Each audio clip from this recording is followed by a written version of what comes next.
Moi, ce que je trouve extraordinaire dans le personnage du pharaon Akhenaton, quand on a le privilège de pouvoir voir de quelle façon, à travers les temps, il s'est incarné dans différents êtres, ben, on trouve évidemment, c'est la même âme que celle du pharaon Akhenaton, que celle de Pythagore, que celle de l'apôtre Jean, que celle comment dire, de Platon également, que celle de François d'Assise. Et c'est extraordinaire de voir ça parce qu'on s'aperçoit qu'une âme qui veut vraiment œuvrer sur terre dans le divin, bien, a tendance à, toujours avec une même sensibilité de base, à explorer différentes des incarnations qui sont quelquefois complètement contraires.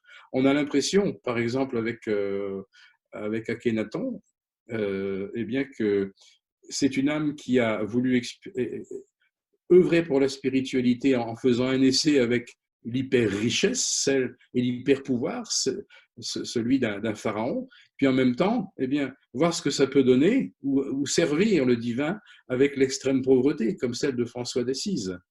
Alors, c'est très étonnant de voir qu'une âme, comme ça, la même âme peut expérimenter la vie et son service divin avec à la fois une sensibilité unique, mais en même temps des moyens matériels ou des chemins physiques complètement différents. Puis en même Mais temps, il y a une logique. Il y a une logique.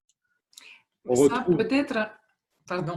oui, on retrouve cet aspect, comment dire, assez féminin, par exemple dans la personnalité du pharaon Akhenaton, dans la personnalité de Platon également, dans la personnalité de l'apôtre Jean également, qui a un aspect féminin très marqué.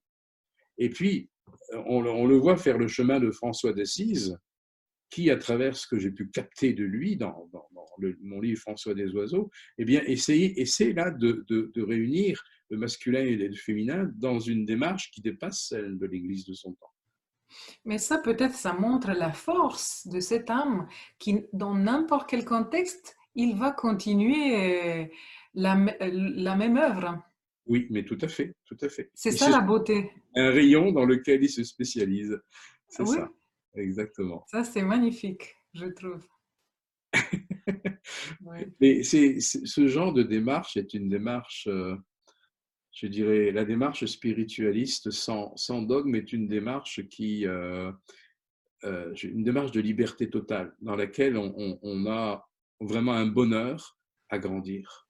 C'est une démarche de joie, pour reprendre ce que je disais tout à l'heure. Pas une démarche de facilité, mais une démarche de respiration intense.